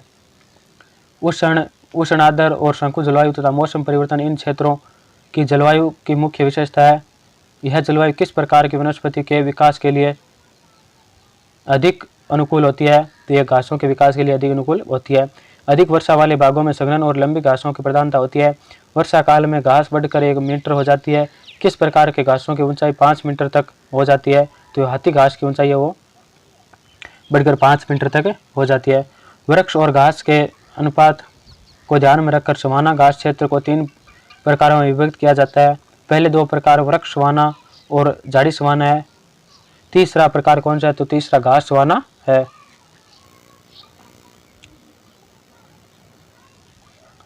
कौन सा क्षेत्र शीतोष्ण कटिबंध के लगभग उन्हीं भागों में है जिनमें भूमध्य सागरीय प्रदेश स्थित है तथा ये 30 डिग्री से 45 डिग्री अक्षांशों के बीच महाद्वीपीय के मध्य पाए जाते हैं? तो इसे स्टेपी घास क्षेत्र कहते हैं। स्टेपी घास क्षेत्र शीतोष्ण मरुस्थलीय में ही आते हैं। यहाँ की मुख्य वनस्पति कौन सी है? यहाँ की मुख्य वनस्पति घास और झाड़ियाँ है। एशिया के स्टेपी सर्वदा वृक्षशून्य है। जहाँ कहीं थोड़ा जल मिल जाता वहाँ विलो, पॉपुलर और एडलर के कुछ वृक्ष उग जाते हैं। स्टेपी घास क्षेत्र का सबसे अधिक विस्तार किस सागर के चारों ओर स्थित मध्य एशिया में है? हालांकि इनमें रूस का दक्षिणी पूर्वी भाग, मिसिसिपी नदी का बेसिन उत्तरी अमेरिका, लाप्लाटा नदी का बेसिन दक्षिण अमेरिका और मरे डार्लिंग बेसिन ऑस्ट्रेलिया में भी शामिल है। तो ये केस में है, तो ये कैस्पियन सागर में शामिल है। शीतोष्ण घास के मैदानों में भिन्न भिन्न स्थानों पर भिन्न भिन्न नामों से पुकारा जाता है। यूरेशिया में इन्हें स्टेपी, दक्षिण अफ्रीका में वेल्डस और ऑस्ट्रेलिया में डाउन्स बुलाते हैं। उत्तरी और दक्षिणी अमेरिका में इन्हें क्या कहते हैं? तो उत्तरी अमेरिका में इसे पेरियज और दक्षिणी अमेरिका में इसे पंपास के घास मैदान कहा जाता है। उत्तरी अमेरिका के पेरियज क्षेत्रों में घास के मध्य कौन से वृक्षों के झुरमुट पाए जाते हैं? तो ओक और हिकेरी के झुरमुट पाए जाते हैं। दक्षिणी अमेरिका के पपास क्षेत्र के पूर्वी भाग में घासें लंबी होती है, जबकि पश्चिमी भाग में किस जाति की छोटी घासें होती है? तो ये बिजरा, ब्रोमस, पेनिकम एवं लोलियम, ये छोटी घासें होती है।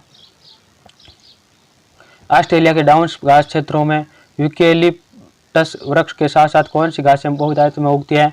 तो ये पोवा, टूसोक, थमेडा ऑस्ट्रेलिया, ये घासें ये यूकेलिप्टस वृक्ष के साथ साथ में उगती है। वर्ष पर हिम आवरण से ढके रहने के कारण टुंड्रा क्षेत्रों में वनस्पति के विकास के लिए पारिस्थितिक अनुकूलन नहीं पाई जाती है। यह किस काल में विविध प्रकार की वनस्पतियां उगती है? तो ग्रीष्म काल में यहाँ पर विभिन्न प्रकार की वनस्पतियां उगती है। टुंड्रा वन की वनस्पति में काई, लाइकेन और आर्कटिक विलों की प्रधानता होती है। इस वन के अधिकांश पौधे गुच्छेदार होते हैं। इनकी ऊंचाई कितनी होती है? तो इनकी ऊंचाई 5 से 10 सेमी तक होती है। टुंड्रा वनस्पति का सर्वाधिक विस्तार कहाँ पाया जाता है? तो इनका सर्वाधिक विस्तार है उत्तरी अमेरिका में पाया जाता है। विश्व के वन क्षेत्रों में से किसके फैलाव की प्रतिशतता सर्वाधिक है? तो शीतोष्ण शंकुधारी वन की प्रतिशतता है वो सर्वाधिक है। विश्ववतीय वन प्रदेशों में पेड़ों पर चढ़ी लताओं को क्या कहा जाता है? तो इसे लियाना कहा जाता है।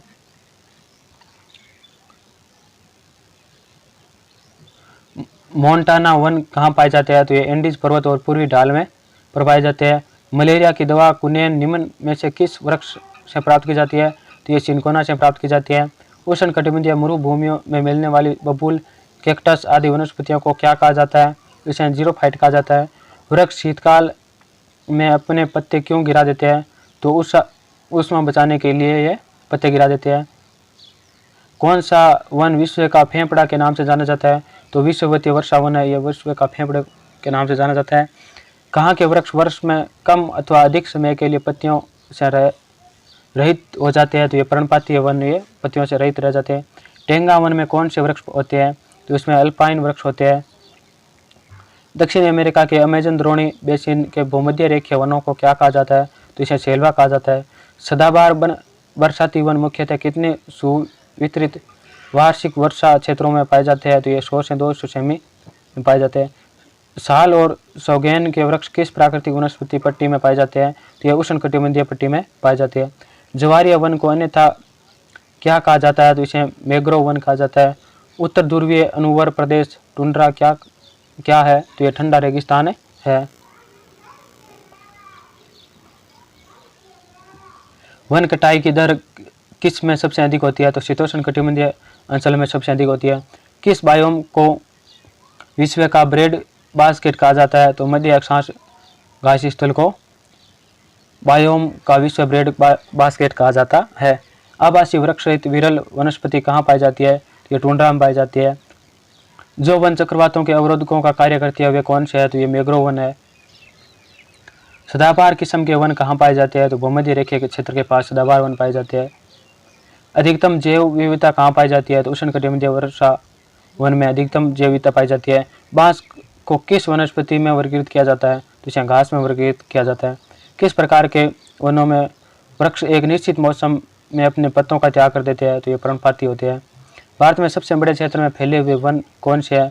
तो उष्णकटिबंधीय पर्णपाती वन है, वो सबसे बड़े क्षेत्र में फैले हुए हैं। कौन सी वनस्पति उच्च अक्षांशों की वनस्पति मानी जाती है? तो ये पर्वतीय वन है, ये इसकी वनस्पति उच्च अक्षांशों की वनस्पति मानी जाती है। कनाडा के मध्य अक्षांशीय घास के मैदान क्या कहलाते हैं? तो ये प्रेरीज कहलाते हैं। मरुद्भिद कहाँ पाई जाने वाली वनस्पति के वर्ग को निरूपित करते हैं? तो ये आर्द्र सूक्ष्म एवं उष्ण जलवायु को निरूपित करते हैं। ये तो थी जो पीछे हमने प्राकृतिक प्रदेश और वनस्पतियाँ पढ़ लिया है। अब आते हैं मिट्टियाँ, यानी जो मृदा है, मिट्टी है, उनके प्रकार कौन कौन से प्रकार की पाई जाती है, तो उसका हम अध्ययन करेंगे अब इस पाठ के माध्यम से।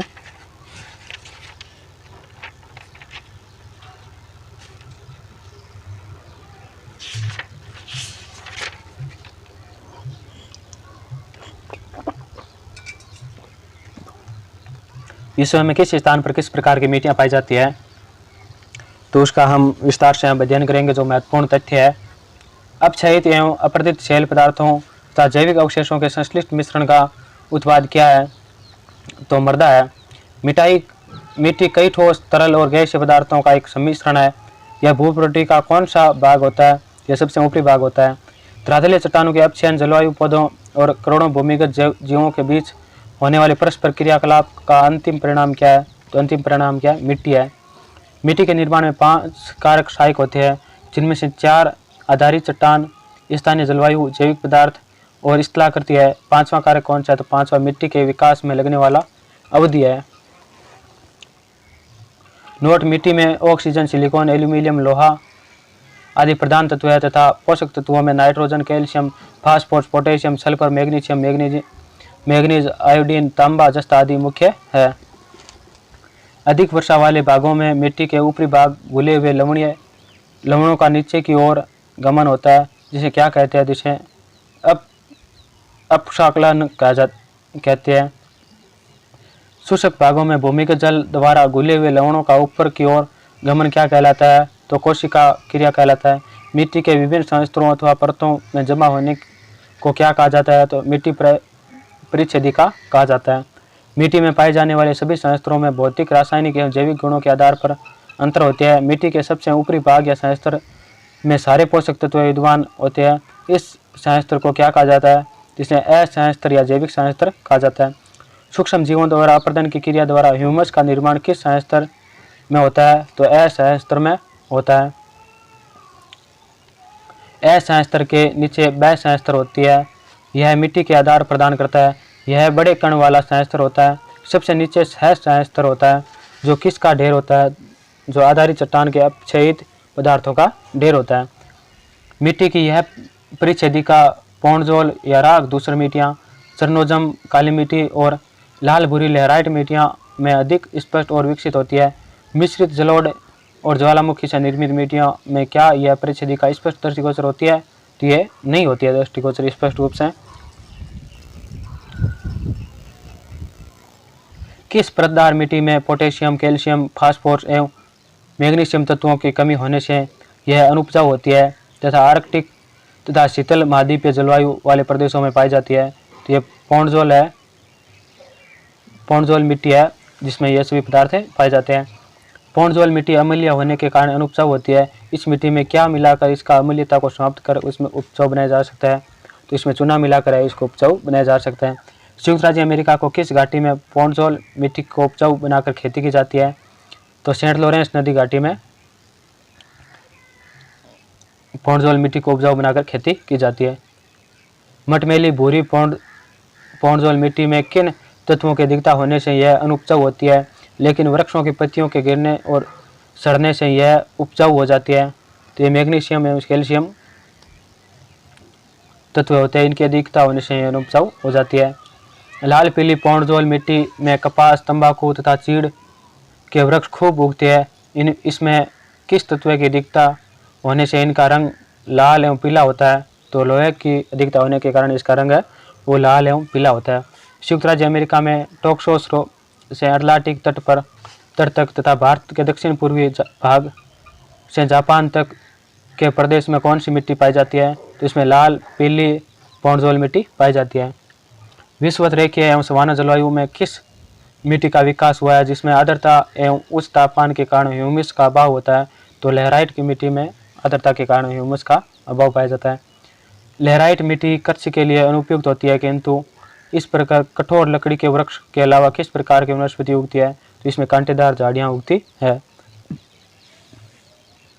टुंड्रा मिट्टियाँ ठंडे प्रदेशों में पाई जाती है जिनमें ह्यूमस की अधिकता होती है। इन मिट्टियों में कौन सी वनस्पति खूब उगती है?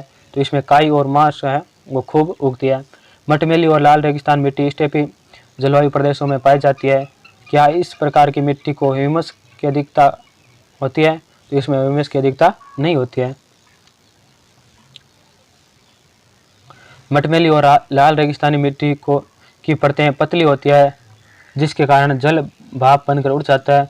इसकी सतह पर किसकी परत जम जाती है? तो इसमें कैल्शियम कार्बोनेट की परत जम जाती है। लाल मिट्टी में लोहे की मात्रा अधिक होती है, यह किन प्रदेशों में पाई जाती है? तो ये शुष्क प्रदेशों में पाई जाती है। चरनोजम मिट्टी शीतोष्ण जलवायु के मौसमी वर्षा वाले भागों में पाई जाती है। इसका दूसरा नाम क्या है? तो इसका दूसरा नाम काली मिट्टी है। काली मिट्टी कृषि के लिए उपयुक्त होती है, इसलिए इसमें विभिन्न फसलें उगाई जाती है। विश्व के खाद्य पूर्ति इसी मिट्टी के क्षेत्रों से होती है। फलतः इसको क्या कहा जाता है? तो इसे रोटी की डालियाँ कहा जाता है। प्रेयरी मिट्टी का क्षेत्र पूर्वी यूरोप, संयुक्त राज्य अमेरिका के मटमैली, भूरी पौंडजोल तथा चरनोजम मिट्टियाँ के क्षेत्र के बीच पाया जाता है। बहुत उपजाऊ होने के कारण इस मिट्टी की मुख्य उपज क्या है? तो इसकी मुख्य उपज क्या है? मक्का है। चेस्टनट एवं भूरी मिट्टी उत्तरी अमेरिका और एशिया के शुष्क प्रदेशों में पाई जाती है। यह मिट्टी चरनोजम की भांति होती है, किंतु किसकी कमी के कारण इसका रंग हल्का होता है? तो ह्यूमस की कमी का कारण इसका क्या होता है? रंग हल्का होता है। अर्ध परतदार मिट्टियाँ में परतों के अभाव होता है। इसका विकास किस प्रदेशों में होता है? तो इसका विकास है वो दलदल एवं बाढ़ वाले प्रदेशों में होता है। दलदली मिट्टी आर्द्र महाद्वीपीय जलवायु के प्रदेशों में पाई जाती है। इसमें जल की सहतृप्त अवस्था होती है। यह मिट्टी भारत में कहाँ मिलती है? तो ये सुंदरवन में मिलती है। चारागाह मिट्टी आर्द्र महाद्वीपीय जलवायु के प्रदेशों में पाई जाती है जिस पर घास के अच्छी फसल होती है। इसका उपयोग किस काम में किया जाता है? तो इसका उपयोग है वो पशुचारण में किया जाता है। चूनायुक्त पदार्थों से प्रभावित रेडजिनो और टेरारोजा मिट्टियाँ किस वर्ग की मिट्टियाँ हैं? तो ये चारागाह मिट्टियाँ हैं। जिन प्रदेशों में जलवाष्प बनकर उड़ जाता है वहाँ नमक की परत सतह पर जम जाती है, इसलिए ऐसी मिट्टियों को नमकीन मिट्टी कहा जाता है। कृषि के लिए अनुपयुक्त इस प्रकार के मिट्टियाँ के प्रमुख उदाहरण कौन से हैं? तो ये सोलोनचोक और सोलेंटज मिट्टियाँ है। किस प्रकार की मिट्टी के लिए न्यूनतम उर्वरक की जरूरत पड़ती है? तो जलोढ़ मिट्टी के लिए न्यूनतम उर्वरक की जरूरत पड़ती है। नीथरन लीचिंग से किस मिट्टी का निर्माण होता है? तो लेराइट मिट्टी का निर्माण होता है। किस किस्म की मिट्टी में जिप्सम का प्रयोग करके उसे फसल को उगाने के लिए उपयुक्त बनाया जाता है? तो अम्ल का उपयोग करके उपयुक्त बनाया जाता है। लावा के प्रवाह से किन चट्टानों के विघटन से काली मिट्टी का निर्माण होता है? तो बेसल्ट चट्टानों से क्या होता है? काली मिट्टी का निर्माण होता है। काली मिट्टी में आर्द्रता को अधिक समय तक धारण करने की क्षमता होती है, किंतु सूखने पर इसमें दरारें पड़ जाती है। यह मिट्टी किसकी खेती के लिए आदर्श होती है? यह कपास की खेती के लिए उपयुक्त होती है। कौन सी मिट्टी? तो काली मिट्टी। किस मिट्टी के बारे में कहा जाता है कि इसकी जुताई स्वतः होती है? तो काली मिट्टी की जुताई वो स्वतः होती है। ग्रेनाइट और नीस चट्टानों में किस प्रकार की मिट्टी का निर्माण होता है? तो लाल मिट्टी में ग्रेनाइट और नीस की चट्टानों से होता है। ठंडे नम क्षेत्रों तथा गर्म नम क्षेत्रों में किस क्रिया द्वारा क्रमशः पौंडजोल एवं लहराइट मिट्टियों का निर्माण होता है? तो ये निष्कालन के द्वारा पौंडजोल और लहराइट मिट्टियों का निर्माण होता है। उष्ण मरुस्थलों एवं अर्ध शुष्क क्षेत्रों की मिट्टियों में जल का ऊपर की ओर संचलन होने लगता है। परिणाम स्वरूप खनिज पदार्थ ए स्तर में जमा होता है। इससे किन का निर्माण संभव होता है? तो इसमें सोरा या अवक्षारीय निक्षेपों का निर्माण है वो संभव होता है। लहराइट मिट्टी में लोहे तथा एल्यूमिनियम ऑक्साइडों के कठोर सुसंबद्ध संयंत्र मौजूद होते हैं। इसे किस अन्य नाम से जाना जाता है? तो इसे उष्ण कटिबंधीय मिट्टी के नाम से जाना जाता है। हाइड्रोमार्फिक, ओइलोमार्फिक और कैल्शियमार्फिक मिट्टियाँ किस मिट्टी के अंतर्गत आती है? तो ये अंतराकटिबंधीय मिट्टी के अंतर्गत आती है। हाइड्रोमार्फिक मिट्टियाँ दलदली होती है, जिनका संबंध खराब निकास प्रणाली वाले क्षेत्र से होता है। लवणयुक्त परिस्थितियों में कौन सी मिट्टी विकसित होती है? तो ये होलोमार्फिक मिट्टी ये विकसित होती है। होलोमार्फिक मिट्टी का विकास किस जलवायु में होता है? तो यहाँ औसतन वाष्प उत्सर्जन की मात्रा वर्षण से ज़्यादा होती है। तो ये स्टेपी तथा मरुस्थलीय जलवायु में होती है। कई कैल्शियमार्फिक मिट्टियाँ चूना वाले मूल पदार्थ की उपस्थिति से निकट संबंध रखती है। इसका मान कितना होता है? तो इसका मात्र 7.0 से 8.5 तक होता है। उन कंकाली मिट्टी को क्या कहा जाता है जिनमें पार्श्विका अल्प विकसित होती है तथा संयंत्रों में बहुत कम या नहीं के बराबर अंतर होता है? इसे अपार्श्विक मिट्टियाँ कहते हैं। जल के लगातार तेज एवं अनियमित प्रवाह के कारण मृदा की सतह पर पतली पतली जालिकानुमा रचनाएं बन जाती है, जिनकी मिट्टी पानी के साथ बह जाती है। इस प्रकार के अपर्दन को क्या कहा जाता है? तो इसे रील अपर्दन कहते हैं। रील अपर्दन के लगातार दीर्घकाल तक बने रहने के कारण रीले की चौड़ाई एवं गहराई बढ़ जाती है। इन परिवर्तित नालियों को अवनलिका कहते हैं। इस प्रकार अपर्दन कहते हैं। यदि नलिका एवं अवनलिका अपर्दन को रोकने जाए तो इस क्रिया के कारण विस्तृत भूभाग किस प्रकार के धरातल बदल जाते हैं? तो ये बंजर भूमि एवं उबड़ खाबड़ धरातल में बदल जाते हैं। ये मिट्टियों से संबंधित जो महत्वपूर्ण तथ्य थे वो हमने बताए हैं, और जो सेंस है वो भी बता रहे हैं।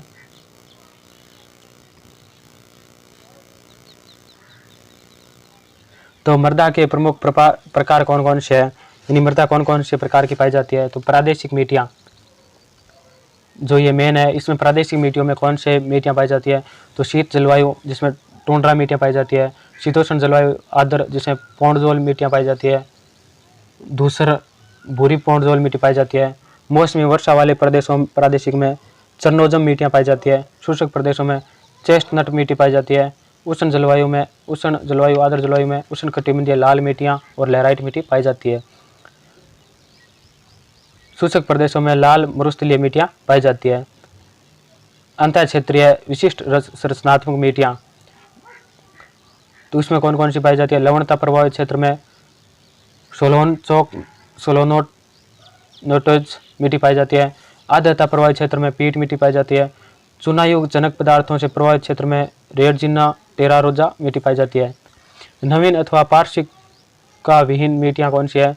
तो पर्वतीय मिट्टियाँ विखंडित सेल सामग्री से निर्माण होती है। जलोढ़ मिट्टियाँ नदीकृत पदार्थ से निर्मित होती है।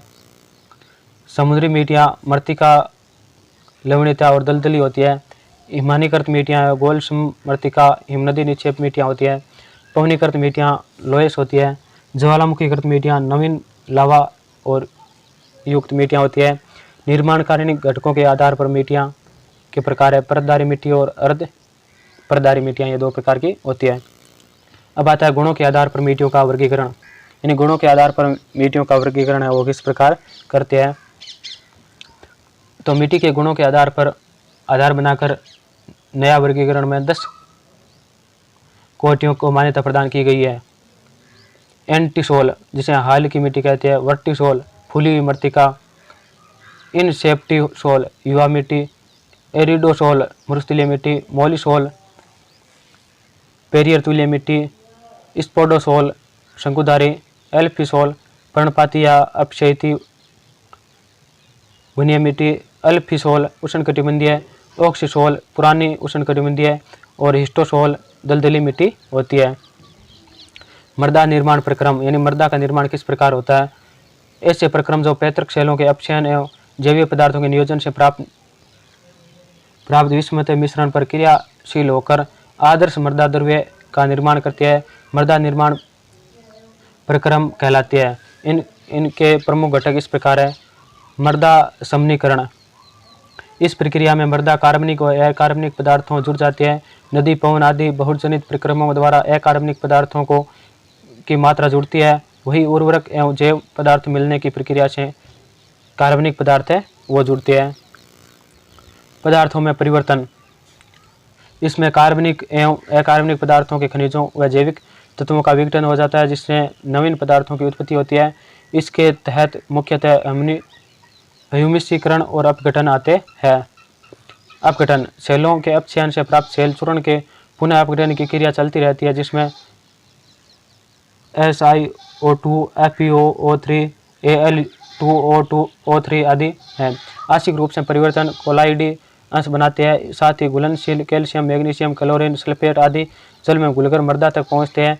इस प्रकार अपघटन के द्वारा जटिल खनिजों से सरल खनिजों का निर्माण होता है। उसके बाद होता है अह्यूमिसीकरण। मृदा में एकत्रित कार्बनिक पदार्थ अर्थात वनस्पतियों एवं जंतुओं के अवशेष अपघटित होकर जीवाश्म या ह्यूमस बनाते हैं। यह ह्यूमस अपघटित सेल खनिजों के साथ पूर्णतः संयुक्त होकर मृदा द्रव्य बनाता है, जो कि मृदा परिच्छेदिका के ऊपरी परत में एकत्रित हो जाती है। अवक्षालन, मृदा के ऊपरी संस्तर के जल के रिसाव के साथ घुलनशील पदार्थों का निचले संस्तरों में चले जाने की प्रक्रिया को अवलक्षण कहते हैं। ऐसे घुलनशील पदार्थ में सल्फेट, नाइट्रोजन आदि नाइट्रेट्स आदि की प्रधानता होती है। ऊपरी संस्तर से अवलक्षण की क्रिया होने के कारण ए संस्तर के अवलक्षण संस्तर कहते हैं। उसके बाद होता है संपोहन। वह अवलक्षण की पूरक प्रक्रिया है। ऊपरी संस्तरों से जल के साथ रिसकर आए खनिज एवं जैविक पदार्थों के निचले संस्तरों में जमा होने की प्रक्रिया संपोहन कहलाती है। कोशिकीय क्रिया, इसमें निचली परतों में जमा पदार्थ जल के साथ घुलित अवस्था में ऊपरी परत में आ जाते हैं। यह अवलक्षण की विपरीत क्रिया होती है। उसके बाद होता है निक्षालन। यह मृतिका या जैविक अवशेषों का घुलित या कोलाइडी अवस्था में मृदा की परतों का निम्नवर्ती स्थानांतरण की प्रक्रिया होती है। यह प्रक्रिया मुख्यतः आर्द्र क्षेत्रों में घटित होती है। कैल्शीकरण, शुष्क क्षेत्रों में कम वर्षा के कारण पदार्थ का निम्नवर्ती निक्षालन तो नहीं हो पाता, परंतु धरातल के वाष्पीकरण जारी रहता है, जिसमें ऊपरी परत पर कैल्शियम व मैग्नीशियम आयन इकट्ठे हो जाते हैं। इस प्रक्रिया को कैल्शीकरण कहते हैं। लवणीकरण, शुष्क क्षेत्रों में कूप प्रभावित भूभागों में यह प्रक्रिया होती है। इन भूभागों में वाष्पीकरण को कोशिका क्रिया द्वारा धरातल के ऊपरी एकत्रित लवण का स्थानांतरण नहीं हो पाता है।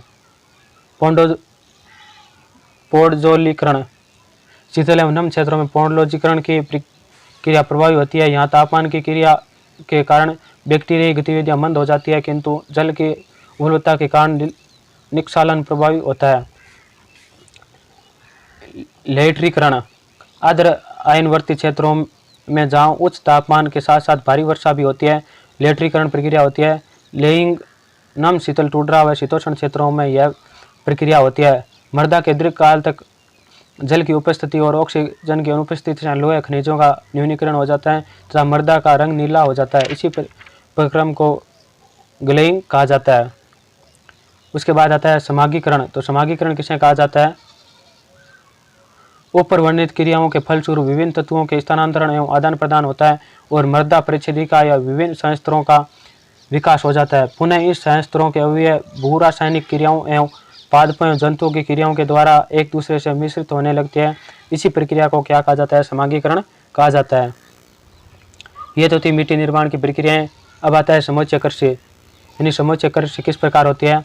तो ढलवां धरातल पर प्राकृतिक समुच्चय रेखाओं के सारे जुताई, रोपण, कर्षण, जिराई, नालीदार जुताई आदि को सम्मिलित रूप में समुच्चय कृषि कहते हैं। उल्लेखनीय है कि ढालों के समांतर या ढालों की समुच्चय रेखाओं के समांतर हल चलाकर जुताई करने से लंबी कूड़ी वाली नालियाँ बन जाती है, जिससे होकर वर्षा का जल आसानी से निचले ढाल की ओर प्रवाहित होने लगता है।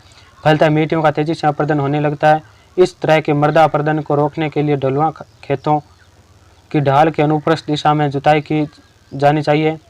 इस तरह की जुताई के कारण धरातलीय प्रवाह को वेग कम हो जाता है, क्योंकि प्रत्येक कुंड जल अवरुद्ध हो जाता है। वास्तव में ढालों में अनुप्रस्थ दिशा में जुताई के कारण ऊपरी ढाल से निचली ढाल तक कुंडों द्वारा कई छोटे छोटे बांध बन जाते हैं, जिस कारण वाही जल अवरुद्ध हो जाता है। खेतों में जल वर्षा का अधिकतम अंतःसंचरण होता है। धरातलीय प्रवाह में कमी हो जाती है। जल धाराओं एवं अवनलिकाओं का निर्माण कम हो जाता है। फलस्वरूप नालिका प्रदन द्वारा होने वाले मृदा क्षय काफ़ी कम हो जाता है। तो जो ये समूची कृषि होती है ये ज़्यादातर पहाड़ी इलाकों में होती है। तो वहाँ पर क्या होता है, ढलान होती है, तो ढलान की विपरीत दिशा में क्या होता है, यानी जो ढलान होती है उसको तिरछा काट कर क्या कर दिया जाता है, जल के वेग को रोक दिया जाता है और कृषि की जाती है, जिससे क्या होता है, अपरदन तो काफ़ी सीमा तक कम हो जाता है। अब आता है बेसिन लिस्टिंग क्या है। सहसंबंध मेड़ निर्माण मृदा अपरदन को रोकने के लिए एक कारगर यांत्रिक रक्षात्मक उपाय है। इस विधा के तहत पहाड़ी ढालों की जुताई ढाल की दिशा के आर पार अर्थात अनुप्रस्थ दिशा में की जाती है, जबकि मेड़ का निर्माण ढाल की दिशा में तथा जुताई में निर्मित कुंडों के आर पार किया जाता है। इस क्रिया के फलस्वरूप पहाड़ी ढालों पर स्थित खेत कई छोटी छोटी बेसिनों में बढ़ जाते हैं, जिस कारण वर्षा का जल इन बेसिनों में अवरुद्ध हो जाता है। परिणाम स्वरूप वाही जल का वेग काफ़ी कम हो जाता है और मृदा का अपरदन रुक जाता है या कम से कम घट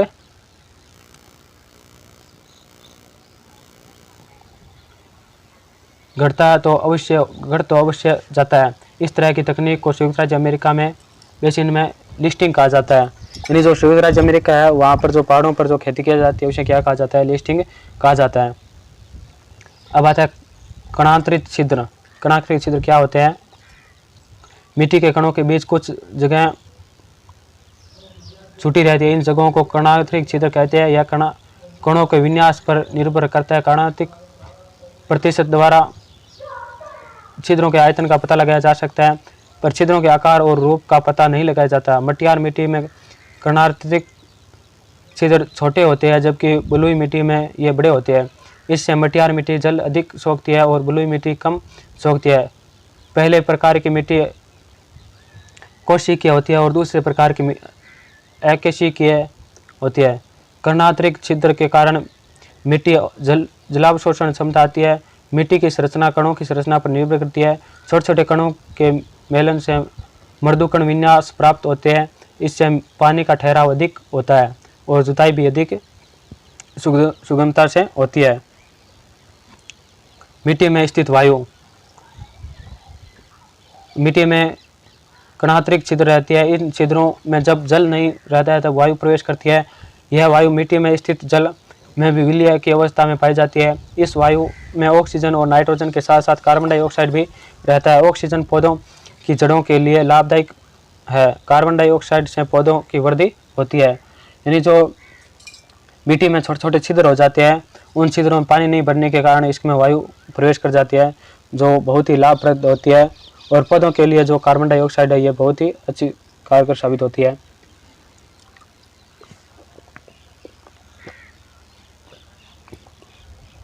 मृदा वातन क्या है। मृदा में होने वाली सभी जैविक अभिक्रियाएं के लिए ऑक्सीजन अनिवार्य है। इसकी आवश्यकता मृदा वायु से पूरी की जाती है।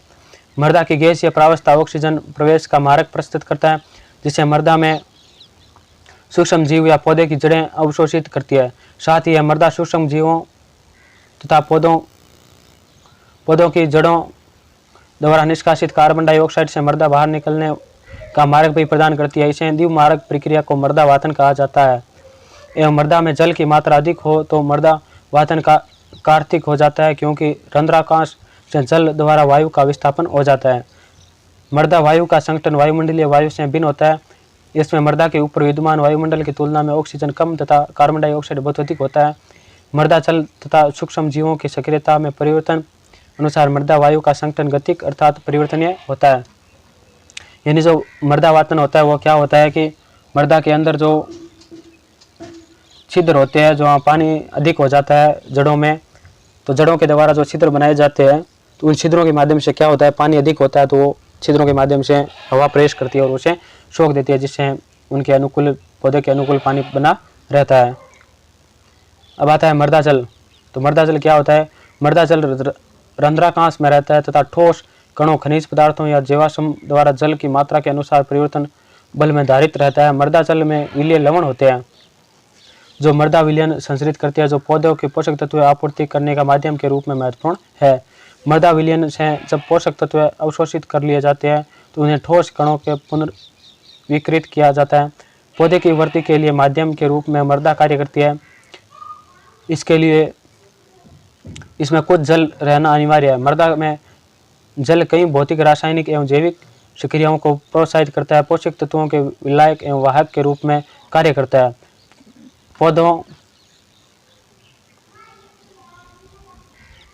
पौधों की कोशिकाओं में तनाव बनाए रखने हेतु पौधों की जड़ें मृदा से जल अवशोषित करती है। प्रकाश संश्लेषण प्रक्रिया में एक क्रमक का कार्य करती है।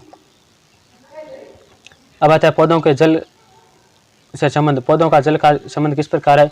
जब तक जल पर्याप्त रहता है पौधे की जड़ अपना काम करती रहती है। धीरे धीरे जब जल कम होता जाता है तब ऐसी अवस्था आ जाती है कि पौधे की जड़ जल का अवशोषण करने से असमर्थ हो जाती है और पौधे सूखने लग जाते हैं। ऐसी अवस्था में मिट्टी में जल बहुत कम रहता है और उसकी मिट्टी से प्रेषित करने के लिए अधिक मात्रा में शक्ति की आवश्यकता होती है। ऐसी अवस्था में जो जल मिट्टी में है उसे मलानी गुणांक कहा जाता है। इसकी उपयोगिता अधिक है क्योंकि इससे मिट्टी में क्लोराइड पदार्थ की मात्रा ज्ञात होती है। इसके अतिरिक्त इसमें निष्क्रिय जल की मात्रा का भी ज्ञान होता है। उस अधिकतम जल को जिसे मिट्टी संतृप्त वायुमंडल के किसी एक ताप पर अवशोषित करती है आर्द्रताग्राही गुणांक अथवा आर्द्रता वैसी क्षमता कहते हैं। अब आता है मृदा परिच्छेदिका। मृदा परिच्छेदिका क्या है? तो मृदा परिच्छेदिका भूतल के नीचे तलीय चट्टान या मूल पदार्थों तक मृदा के ऊर्ध्वाधर भाग को प्रदर्शित करता है। मृदा संस्तर मृदा परिच्छेदिका में सुपरिभाषित परत होती है जो भूतल के समांतर होती है। मुख्य मृदा संस्तर दृश्यमान रूप से पृथक पहचान रखते हैं और अपने विभिन्न भौतिक रासायनिक गुणों को दर्शाते हैं। मृदा वैज्ञानिकों द्वारा 3 प्रमुख संस्तरों को मान्यता दी गई है। ए संस्तर तथा टॉपसोल जिसमें ह्यूमस होता है। मृदा खनिज गुरुत्वाकर्षण के कारण ए संस्तर से घुलकर नीचे बी संस्तर या सबसोल में निक्षेपित हो जाती है।